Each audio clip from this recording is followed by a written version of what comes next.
الحمد لله الذي أمر بالإحسان إلى اليتيم وكتب لكافله جنة النعيم، وأشهد أن لا إله إلا الله وحده لا شريك له، وأشهد أن سيدنا ونبينا ومولانا محمدًا عبد الله ورسوله، صلى الله تعالى عليه وعلى آله وأصحابه أجمعين، أما بعد. أعوذ بالله من الشيطان الرجيم. بسم الله الرحمن الرحيم. واعبدوا الله ولا تشركوا به شيئا وبالوالدين إحسانا وبذي القربى واليتامى والمساكين والجار ذي القربى والجار الجنب والصاحب بالجنب وابن السبيل وما ملكت أيمانكم إن الله لا يحب من كان مختالا فخورا. عن معاذ رضي الله عنه قال: كنت ردف النبي صلى الله عليه وسلم على حمار فقال: يا معاذ، أتدري ما حق الله على العباد وما حق العباد على الله؟ قال: قلت: الله ورسوله أعلم. قال صلى الله عليه وسلم: فإن حق الله على العباد أن يعبدوه ولا يشركوا به شيئا، وحق العباد على الله ألا يعذب من لا يشرك به شيئا. رواه البخاري ومسلم أو كما قال النبي صلی اللہ علیہ وسلم. ہر انسان کے اوپر، خواہ وہ مرد ہو یا عورت، دو طرح کے حقوق ہیں. ایک تو اس پر اس کے خالق و مالک کا حق ہے، جس نے اس کو پیدا کیا، جس نے اس کو عدم سے وجود بخشا، جس نے اس کو نیست سے ہست کیا، جو قدم قدم پر اس کی حاجت روائی کرتا ہے، جو اس کا مشکل کشا ہے، جو اس کا مولا اور معبود ہے، اس کا حق ہے. اور اس کو حق اللہ کہا جاتا ہے. اور دوسرے، ہر انسان پر، مرد ہو یا عورت، ان لوگوں کے حقوق ہیں جن کے ساتھ اس کی بود و باش ہے، جن کے ساتھ اس کا اٹھنا بیٹھنا ہے، جن کے ساتھ اس کا ملنا جلنا ہے، جن کے ساتھ اس کا رہنا سہنا ہے، جن کے ساتھ اس کا لینا دینا ہے. ان لوگوں کے حقوق، ان کو حق العبد کہا جاتا ہے. تو دو طرح کے حقوق ہیں، ایک حق اللہ اور دوسرے حق العبد. اگر انسان دنیا میں خوش اور سکون سے رہنا چاہتا ہے تو دونوں حقوق کی ادا کرنے کی کوشش کرے، اور آنے والی زندگی میں جہنم سے بچ کر، اللہ کے غضب اور غصے سے بچ کر، اللہ کی رحمت اور مظہر کا، اللہ کی رحمت کا مظہر جنت اور جنت کی نعمتوں سے لطف اندوز ہونا چاہتا ہے، اللہ کی رضا اور خوشنودی حاصل کرنا چاہتا ہے، اللہ کی دیدار سے اپنی آنکھوں کو ٹھنڈی کرنا چاہتا ہے، تو دونوں حقوق کو ادا کرے اور ادا کرنے کی فکر کرے اور کوشش کرے. ابھی میں نے آیت کریمہ پڑھی ہے. اللہ تبارک و تعالیٰ نے اس آیت کریمہ میں 10 لوگوں کے حقوق بیان کیے. ایک آیت میں 10 لوگوں کے حقوق اللہ نے بیان کیے. حق اللہ بھی بیان ہوئے ہیں اور حق العبد بھی بیان ہوئے ہیں. گنیے اپنے ہاتھ پر. وَاعْبُدُوا اللَّهَ وَلَا تُشْرِكُوا بِهِ شَيْئًا. اللہ کی عبادت و بندگی کرو، اس کے ساتھ کسی کو شریک نہ ٹھہرا. یہ حق اللہ ہے. وَبِالْوَالِدَيْنِ إِحْسَانًا. اپنے ماں باپ کے ساتھ حسن سلوک کرو. وَبِذِي الْقُرْبَى. اپنے رشتہ داروں کے حقوق ادا کرو. وَالْيَتَامَى. یتیموں کے ساتھ اچھا سلوک اور اچھا برتاؤ کرو. وَالْمَسَاكِينَ. غریبوں، مسکینوں، ناداروں کا خیال رکھو. وَابْنِ السَّبِيلِ. راہگیر ہے، مسافر ہے، مہمان ہے، اس کے حقوق ادا کرو. وَبِذِي الْقُرْبَى وَالْيَتَامَى وَالْمَسَاكِينِ وَالْجَارِ ذِي الْقُرْبَى وَالْجَارِ الْجُنُبِ وَالصَّاحِبِ بِالْجَنبِ. آپ کے جو قریبی پڑوسی ہیں ان کے حقوق ادا کرو، جو دور کے پڑوسی ہیں ان کے حقوق ادا کرو، جو وقتی طور پر پڑوسی بن گیا اس کے حقوق ادا کرو. وابن السبیل. مسافر اور راہگیر کے حق ادا کرو. وما ملکت ایمانکم، اپنے غلام بادی نوکر چاکر کے حقوق ادا کرو۔ یہ 10 لوگوں کے حقوق اللہ تعالیٰ نے بیان فرمائے۔ اب تھوڑا سا تفصیل سن لیں۔ وَاعْبُدُوا اللَّهَ وَلَا تُشْرِكُوا بِهِ شَيْئًا، اللہ کی عبادت کرو، اس کے ساتھ کسی کو شریک نہ ٹھہراؤ، نہ اس کی ذات میں کسی کو شریک ٹھہراؤ، نہ اس کی صفات میں کسی کو شریک ٹھہراؤ۔ اور اللہ تعالیٰ کی عبادت و بندگی کرنے کا صرف یہ مطلب نہیں کہ نماز پڑھو، روزہ رکھو، حج اور عمرہ کرو، زکوٰۃ دو، صرف یہ مطلب نہیں اللہ کی عبادت و بندگی کا، بلکہ اللہ کی عبادت و بندگی کرنے کا مطلب یہ ہے کہ اس کے بن کر اور زندگی کے ہر شعبے میں اس کی مان کر زندگی گزارو، یہ ہے اللہ کی عبادت و بندگی کرنا۔ آپ غم میں ہیں، اللہ کا کیا حکم ہے اس کو پورا کریں۔ آپ خوشی میں ہیں، اللہ کا کیا حکم ہے اس کو پورا کریں۔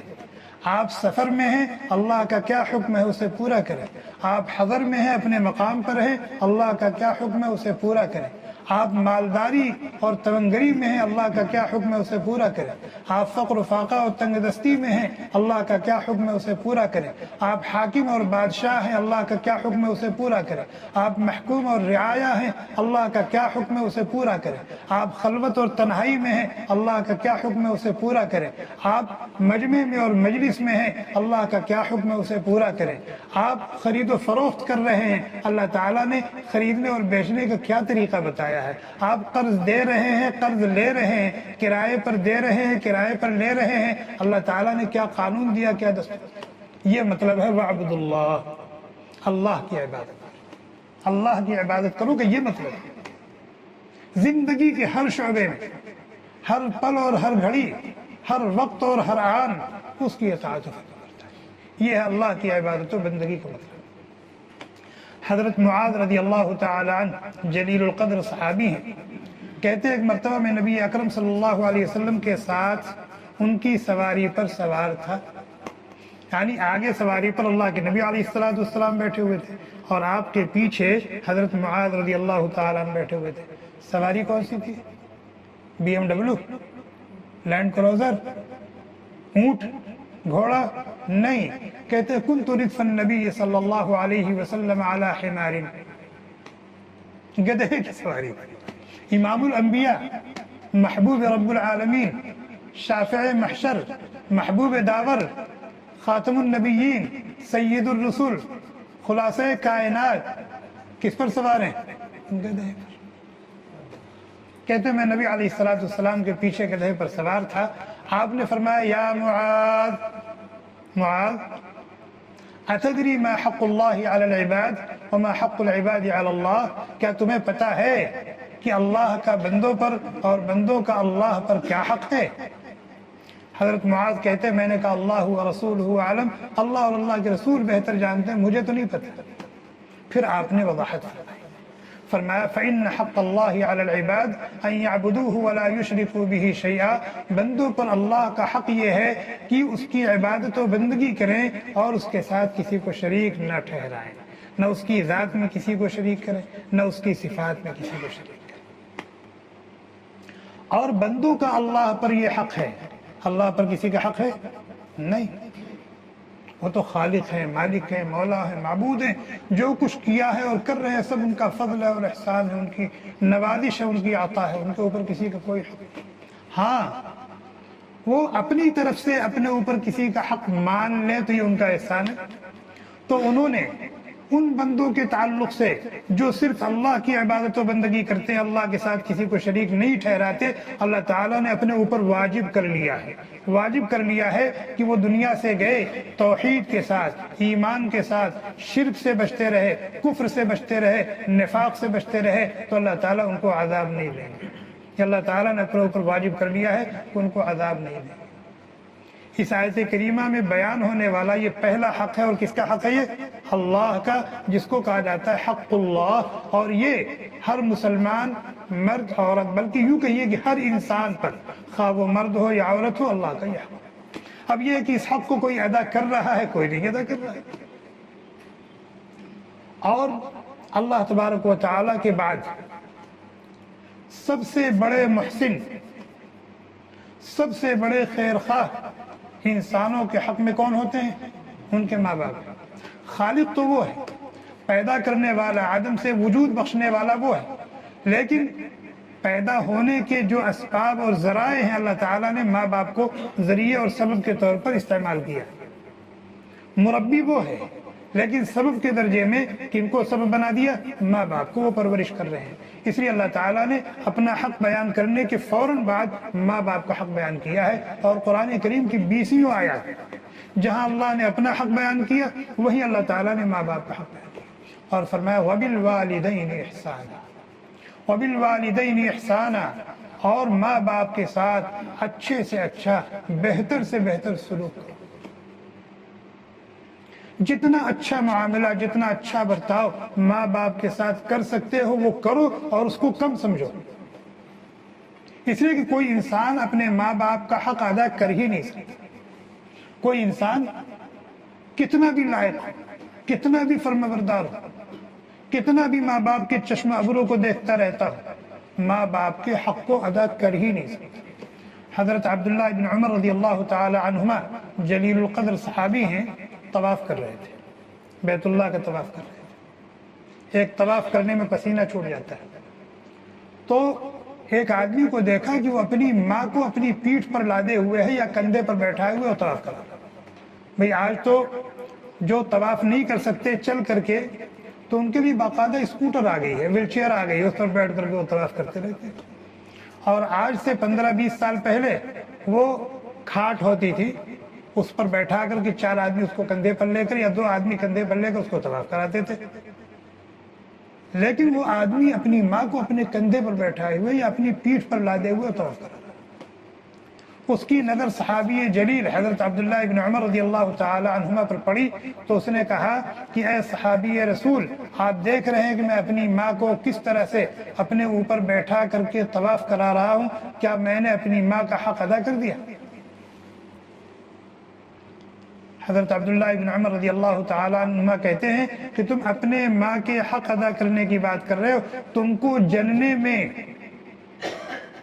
دنیا میں لانے میں اس کو جو جھٹکے لگے ہیں، ایک جھٹکے کا بھی حق نہیں ادا کر سکے۔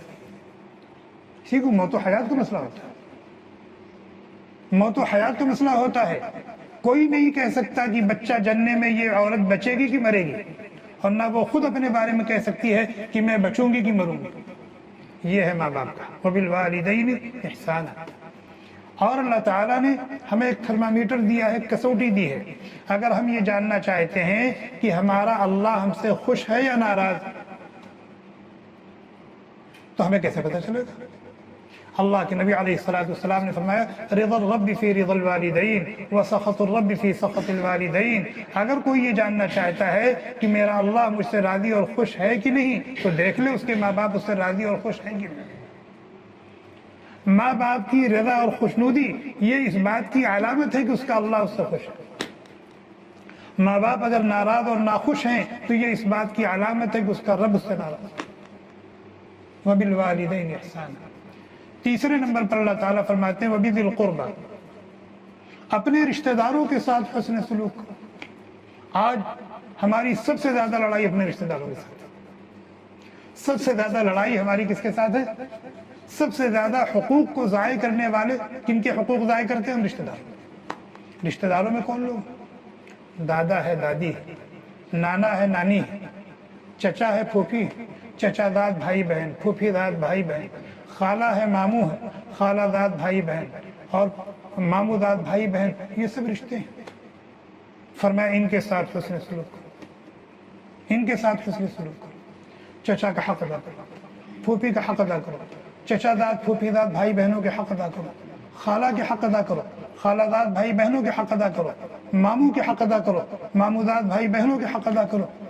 اسی طریقے سے آگے جائیں گے، تھوڑا سا دور کے رشتے ہوتے ہیں، ان کے بھی حق ادا کرو۔ وَبِذِي الْقُرْبَى۔ چوتھے نمبر پر فرمایا وَالْيَتَامَى، یتیموں کے حقوق ادا کرو، یتیموں کے حقوق ادا کرو۔ باپ کا انتقال ہو گیا اور اس نے 5-6 بچے چھوڑے، ان میں سے 2 بالغ ہیں، باقی سب نابالغ ہیں۔ یہ ہمارا بھائی یتیم ہو گیا، ہماری بہن یتیم ہے، ہم ان کے حقوق ادا کریں۔ ہمارے بھائی کا انتقال ہو گیا، یہ ہمارا بھتیجا ہے، یہ ہماری بھتیجی ہے، یتیم ہو گئے، ان کے حقوق ادا کرو۔ تمہارے اپنے گھر کے یتیم ہوں، تمہارے اپنے خاندان اور رشتہ داروں کے یتیم ہوں، یتیم کے ساتھ حسن سلوک کرو، یتیم کے ساتھ حسن سلوک کرو۔ ان کے ساتھ کسی بھی طرح کی زیادتی نہ ان کے جان کے اعتبار سے ہونے پائے، نہ ان کی عزت نفس کے اعتبار سے ہونے پائے، ان کے مال کے اعتبار سے ہونے پائے۔ ان کے ساتھ وہ برتاؤ کرو جو برتاؤ تم اپنے بچوں اور بچیوں کے ساتھ کرتے ہو۔ ان کو وہ کھلاؤ جو تم اپنے بچوں اور بچیوں کو کھلاتے ہو۔ ان کو وہ پہناؤ جو اپنے بچوں اور بچیوں کو پہناتے ہو۔ ان کو اس طرح سے دلار پیار کرو جس طرح تم اپنے بچوں کو دلار پیار کرتے ہو۔ اسی طرح ان کی تعلیم و تربیت اور پرورش کی فکر کرو جیسے تم اپنے بچوں کی تعلیم و تربیت اور پرورش کی فکر کرو۔ اور اگر تم کرو گے جانتے ہو کیا ملے گا؟ اللہ کے نبی علیہ السلام نے فرمایا انا وکافل الیتیم فی الجنۃ ہکذا، میں اور یتیم کے ساتھ حسن سلوک کرنے والا دونوں جنت میں اس طرح سے ہوں گے، جیسے یہ دونوں انگلیاں ملی ہوئی ہیں نا، فرمایا اسی طریقے سے میں اور یتیم کے ساتھ حسن سلوک کرنے والا دونوں جنت میں ہوں گے اور اس طرح سے ہوں گے۔ اس طرح سے کیا مطلب؟ فرمایا کہ جس طریقے سے ان دونوں انگلیوں کے درمیان تھوڑا سا فاصلہ ہے نا، فرمایا کہ میرے درجے میں اور یتیم کے ساتھ حسن سلوک کرنے والے کے درجے میں بس تھوڑا سا فرق ہوگا۔ یا اس کا دوسرا مطلب یہ ہے کہ یہ دو انگلیاں ہیں، ایک تھوڑا سا بڑی ایک تھوڑا سا چھوٹی ہے، تو میرے درجے میں اور یتیم کے ساتھ حسن سلوک کرنے والے کے درجے میں بس اتنی فرق ہوگا جتنا فرق ان دونوں انگلیوں میں ہے۔ بتائیں کتنا بڑا انعام۔ ایک تو اس عمل کی برکت سے جنت ملے گی، دوسرے جنت میں نبی کی رفاقت ملے گی۔ اس سے بڑا انعام اور کوئی ہو سکتا ہے؟ اس سے بڑا اجر کوئی ہو سکتا ہے؟ یتیموں کے ساتھ حسن سلوک کریں، چاہے یتیم اپنے گھرانے کا ہو چاہے یتیم باہر کا ہو۔ یتیم یہ معاشرے کا بہت کمزور عضو ہے، عضو ضعیف ہے، اور بہت زیادہ مہربانی کا، بہت زیادہ شفقت اور رحمت کا، بہت زیادہ توجہ کا مستحق ہے، وہ حقدار ہے۔ آگے اللہ تعالیٰ نے فرمایا والمساکین، والمساکین، مسکین کس کو کہتے ہیں؟ مسکین کہتے ہیں اس شخص کو، چاہے وہ مرد ہو چاہے عورت ہو، اپنی بنیادی ضرورتوں کو پورا کرنے پر بھی قادر نہیں ہے، بھوکا ہے، بھوک مٹانے کے لیے اس کے پاس کھانے کے لیے کچھ نہیں، پیاسا ہے، پیاس بجھانے کے لیے اس کے پاس کچھ نہیں، گرمی ہے، سردی ہے، گرمی اور سردی سے بچاؤ کے لیے اس کے پاس کپڑے نہیں، اس کے سر پہ چھت نہیں ہے، اسے کہتے ہیں مسکین۔ یہ معاشرے کا بہت کمزور آدمی ہے، اس کے ساتھ احسان کرو، اس کے ساتھ بھلائی کرو، اس کا خیال رکھو، اور جیسے بھی ممکن ہو، جس طرح بھی ممکن ہو، اس کی مدد کرو، اس کا تعاون کرو، اس کا ساتھ دو۔ ایک صحابی نبی علیہ السلام کی خدمت میں حاضر ہوئے اور انہوں نے کہا اللہ کے نبی علیہ السلام، میرے دل کے اندر سختی بہت ہے، میرا دل بالکل پتھر ہے، کس طرح کے بھی حالات ہو جائیں میرے دل کے اندر رقت نہیں آتی، نرمی نہیں آتی، میرا دل پسیجتا نہیں، متاثر نہیں ہوتا کسی چیز سے۔ ایسے لوگ ہوتے ہیں، اور میں اپنے دل کی اس کیفیت سے بہت پریشان ہوں، اسے کہ دل کا سخت ہونا ہی کوئی اچھی چیز نہیں ہے، دل کے اندر رقت ہونی چاہیے، دل کے اندر نرمی ہونی چاہیے، غریب کو دیکھ کر، مسکین کو دیکھ کر، محتاج کو دیکھ کر کے دل تڑپ جائے، یہ اس وقت، اور اس کی مدد کرنے کا جذبہ پیدا ہو، یہ اس وقت ہوگا جب دل کے اندر رقت ہوگی، نرمی ہوگی۔ تو صحابی نے قساوت قلبی کی شکایت کی کہ میرا دل بہت سخت ہے، علاج بتا دیجیے تاکہ میں اچھا ہو جاؤں، میرے دل کی سختی یہ رقت اور نرمی سے بدل جائے۔ اللہ کے نبی علیہ السلام نے نسخہ تجویز فرمایا، دل کی سختی کو نرمی سے بدلنے کے لیے نسخہ تجویز فرمایا، اور اس نسخے کے دو جز فرمایا امسح رأس الیتیم، امسح رأس الیتیم، یتیم کے سر پر شفقت کا، محبت کا، پیار کا ہاتھ پھیرا کرو۔ کیا مطلب؟ مطلب یہ نہیں خالی ہاتھ پھیر دو پکڑ کر، نہیں، مطلب یہ ہے کہ اس کے ساتھ حسن سلوک کرو، اس کے ساتھ اچھا برتاؤ کرو، اس کے کھانے پینے پہننے اوڑھنے کا خیال رکھو۔ امسح رأس الیتیم، یتیم کے سر پر دست شفقت رکھو۔ تمہارے اس عمل کی برکت سے تمہارے دل کے اندر رقت پیدا ہوگی، نرمی پیدا ہوگی، اور تمہارے دل کی قساوت اور سختی ختم ہو جائے گی۔ اور دوسرا نسخہ کیا فرمایا؟ وَأَطْعِمِ الْمِسْكِينَ وَأَطْعِمِ الْمِسْكِينَ وَأَطْعِمِ الْمِسْكِينَ، جو غریب ہیں، محتاج ہیں، ناچار ہیں، لاچار ہیں، بے بس ہیں، بے کس ہیں، مجبور ہیں، ان کا خیال رکھو۔ اگر ان کو کھانے کی ضرورت ہے تو اپنی حیثیت کے مطابق ان کے کھانے کا بندوبست کر دو، اگر وہ پیاسے ہیں تو ان کو پانی پلا دو، اگر بیمار ہیں تو ان کے دوا علاج کا بندوبست کر دو، ان کو کپڑے لتے کی ضرورت ہے تو کپڑے لتے کا بندوبست کر دو۔ فرمایا یہ کرو، دیکھو چند دن میں تمہارا دل کیا ہو جائے گا؟ اس کے اندر رقت پیدا ہو جائے گی، اس کے اندر نرمی پیدا ہو جائے گی، اور پھر خیر کے جذبات ابھریں گے، خیر کے جذبات ابھریں گے۔ وَابْنِ السَّبِيلِ وَابْنِ السَّبِيلِ وَابْنِ السَّبِيلِ کس کو کہتے ہیں؟ وَابْنِ السَّبِيلِ کہتے ہیں مہمان کو۔ کیا؟ وَبِالْوَالِدَيْنِ إِحْسَانًا وَبِذِي الْقُرْبَى وَالْيَتَامَى وَالْمَسَاكِينِ وَابْنِ السَّبِيلِ والمساکین والجار ذی القربى، پڑوسیوں کا تعلق۔ اور پڑوسی اس آیت کریمہ میں پڑوسیوں کی 3 قسمیں ذکر کی گئی۔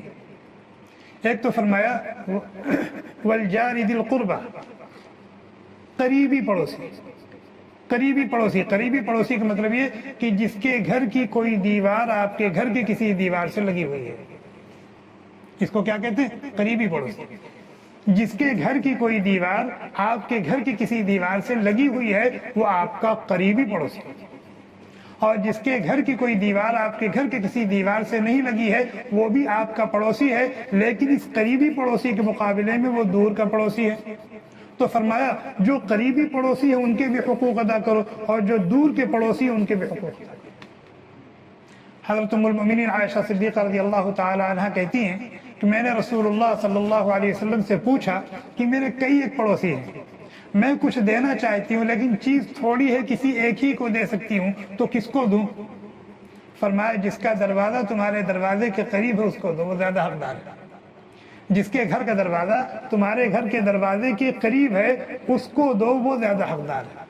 اور پھر یہ جو پڑوسی ہیں، ایک تو وہ ہو گیا جو قریبی پڑوسی ہے، یعنی جس کے گھر کی دیوار آپ کے گھر کی کسی دیوار سے لگی ہوئی ہے، یہ قریبی پڑوسی ہے، اور جس کے گھر کی دیوار آپ کے گھر کی دیوار سے نہیں لگی ہے یہ دور کا پڑوسی ہے، یہ تو مستقل پڑوسی ہے۔ ایک اور پڑوسی ہے، فرمایا والصاحب بالجنب، والصاحب بالجنب، وہ شخص جو وقتی طور پر پڑوسی بن گیا ہے، وہ شخص جو وقتی طور پر پڑوسی بن گیا ہے۔ یہ وقتی طور پر پڑوسی ہیں جو ایک دوسرے کے ساتھ بیٹھے ہوئے ہیں، وہ ان کی بغل میں ہے، وہ ان کی بغل میں ہے، وہ ان کے پیچھے ہے، وہ ان کے پیچھے، یہ والصاحب بالجنب ہے، وقتی طور پر پڑوسی بن گئے۔ جہاز میں سفر کر رہے ہیں، سیٹ پہ بیٹھے ہوئے ہیں، آپ کی بغل میں ایک بیٹھا ہوا ہے، آپ کی اس بغل میں ایک بیٹھا ہوا ہے، سامنے ایک بیٹھا ہوا ہے، پیچھے ایک بیٹھا ہوا ہے، یہ آپ کے قریبی پڑوسی ہے، لیکن وقتی پڑوسی، تھوڑی دیر میں یہ پڑوس ختم ہو جائے گا۔ ایک آفس میں 5 آدمی بیٹھتے ہیں، یہاں اس کا ٹیبل لگا ہوا ہے، یہاں اس کا ٹیبل لگا ہوا ہے، یہاں اس کا ٹیبل لگا، سب ایک دوسرے کے پڑوسی ہیں۔ اسکول میں، کالج میں، مدرسے میں پڑھ رہے ہیں، کلاس لگی ہوئی ہے، ایک یہاں بیٹھا ہوا ہے، ایک یہاں بیٹھا ہوا ہے، ایک وہاں بیٹھا ہوا ہے، ایک وہاں بیٹھا ہوا ہے، سب ایک دوسرے کے پڑوسی۔ فرمایا یہ بھی پڑوسی ہیں، ان کا بھی حق ہے۔ آپ کوشش کریں کہ آپ کے دائیں جو بیٹھا ہوا ہے آپ کی وجہ سے اس کو کوئی تکلیف نہ، آپ کے بائیں جو بیٹھا ہوا آپ کی وجہ سے اس کو کوئی تکلیف نہ ہو، آپ کے پیچھے جو بیٹھا ہوا آپ کی وجہ سے اس کو کوئی تکلیف نہ ہو، یہ بھی پڑوسی۔ اور پھر یہ جو پڑوسیوں کی 3 قسمیں ہوئی نا، ان کی بھی 3 حقوق ہیں۔ ایک تو یہ جو پڑوسی ہے، چاہے قریب کا ہو، چاہے دور کا ہو، چاہے وقتی طور پر پڑوسی بن گیا، وہ آپ کا رشتہ دار بھی ہے، مسلمان بھی ہے، پڑوسی بھی ہے، تو 3 حقوق اس کے ہو گئے نا، رشتہ دار ہونے کی وجہ سے حق ہے، اور مسلمان ہونے کی وجہ سے حق ہے، اور پڑوسی ہونے کی وجہ سے حق ہے۔ ایک شخص آپ کا پڑوسی ہے، رشتہ دار تو نہیں ہے لیکن مسلمان ہے، تو اس کے 2 حق ہیں، مسلمان ہونے کی وجہ سے جو حقوق ہیں وہ بھی ہیں، اور پڑوسی ہونے کی وجہ سے جو حقوق ہیں وہ بھی۔ اور ایک وہ پڑوسی ہے جو نہ رشتہ دار ہے، نہ مسلمان ہے، غیر مسلم ہے، تو پڑوسی ہونے کی وجہ سے اس کے حقوق ہیں۔ فرمایا ان کے حقوق ادا کرو، ان کے حقوق ادا کرو۔ حضرت نبی اکرم صلی اللہ علیہ وسلم فرماتے ہیں ما زال جبریل یوصینی بالجار حتی ظننت انہ سیورثہ، کہ جبریل امین مسلسل مجھے پڑوسیوں کے ساتھ حسن سلوک کی تاکید کرتے رہے، پڑوسیوں کے حقوق بتاتے رہے، ان کے ساتھ خیر خواہی کا حکم دیتے رہے، یہاں تک کہ مجھے یہ گمان ہونے لگا کہ کہیں یہ پڑوسی کو وارث نہ بنا دے۔ جیسے آدمی مرتا ہے اور جو کچھ چھوڑ کے جاتا ہے اس میں اس کی بیوی کا حق ہے، اور اس کے ماں کا حق ہے، اس کے باپ کا حق ہے، اس کے بچوں اور بچیوں کا حق ہے۔ تو جیسے ان لوگوں کے حقوق ہیں میرے ترکہ میں، میرے گھر میں، میری جائیداد پراپرٹی میں، کئی پڑوسیوں کو حقدار نہ بنا دیا جائے، ان کو وارث نہ قرار دیا جائے۔ اتنی زیادہ تاکید کرتے تھے۔ کتنے حقوق ہو گئے۔ وَمَا مَلَكَتْ أَيْمَانُكُمْ، آگے فرمایا اسی طریقے سے تمہارا غلام ہے، تمہاری بادی ہے۔ اس زمانے میں غلام بادی ہوتے تھے، اب تو نہیں ہے، لیکن غلام بادی کے حکم میں کون ہے؟ ہمارے نوکر چاکر، ہمارا ڈرائیور ہے، ہمارا طباخ ہے، ہماری خادمہ ہے، ہماری کمپنی میں کام کرنے والے لوگ ہیں، ہمارے ہاں مزدوری کرنے والے، ہمارے کھیت میں کام کرنے والے لوگ ہیں۔ فرمایا ان کے ساتھ حسن سلوک کرو، ان کے ساتھ اچھے سے اچھا، بہتر سے بہتر معاملہ کرو۔ یہ 9 لوگ ہو گئے، 10واں رہ گیا۔ 10واں کون ہے؟ وابن السبیل۔ وابن السبیل کا مطلب یہ ہے کہ آپ کا رفیق سفر ہے۔ کیا؟ آپ جا رہے تھے، سفر میں آپ کی کسی سے ملاقات ہو گئی، وہ مسافر، اس کا حق، اگر اس کو کھانے کی ضرورت ہے کھانا کھلاؤ، پانی کی ضرورت ہے پانی دو، اور کسی قسم کا تعاون کا محتاج ہو اس کا تعاون کرو۔ اور اگر وہ مہمان بن کر تمہارے یہاں آ گیا تو اب تو وہ مسافر بھی اور مہمان بھی ہے۔ اللہ کے نبی علیہ السلام نے فرمایا من کان یؤمن باللہ والیوم الآخر فلیکرم ضیفہ، جو شخص اللہ پر اور آخرت کے دن پر ایمان رکھتا ہے اسے چاہیے کہ اپنے مہمان کا اکرام کرے، اپنے مہمان کا اکرام کرے، اپنی حیثیت کے مطابق اس کو آرام پہنچائے، اچھے سے اچھا کھلائے، اچھے سے اچھا پہنا۔ کافر کوئی بات نہیں، آپ کا مہمان تو ہے، یہ نہیں دیکھا جائے گا کہ یہ کافر ہے، یہ یہودی ہے، یا عیسائی ہے، یہ داہری ہے، نہیں، ہمارا مہمان ہے۔ یہاں کہا گیا اپنے مہمان کا اکرام کرو، یہ نہیں کہا گیا کہ اپنے مسلمان مہمان کا اکرام کرو، اپنے رشتہ دار مہمان کا اکرام کرو، نہیں، مہمان ہے اس کا اکرام کرو۔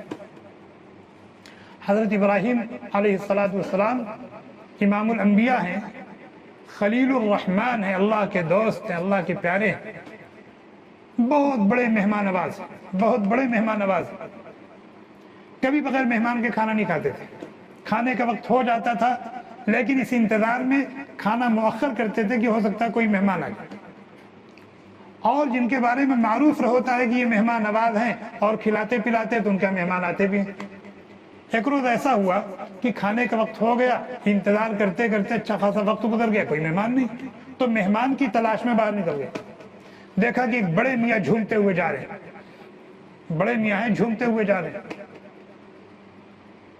80 سال عمر، چہرے پر بڑا سا سجدے کا نشان ہے۔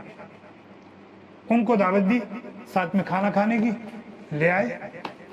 جب دسترخوان لگایا بیٹھے تو فرمایا سم اللہ، بسم اللہ کر لیں، بسم اللہ کر کے کھانا کھانا چاہیے نا، بسم اللہ کر لیں۔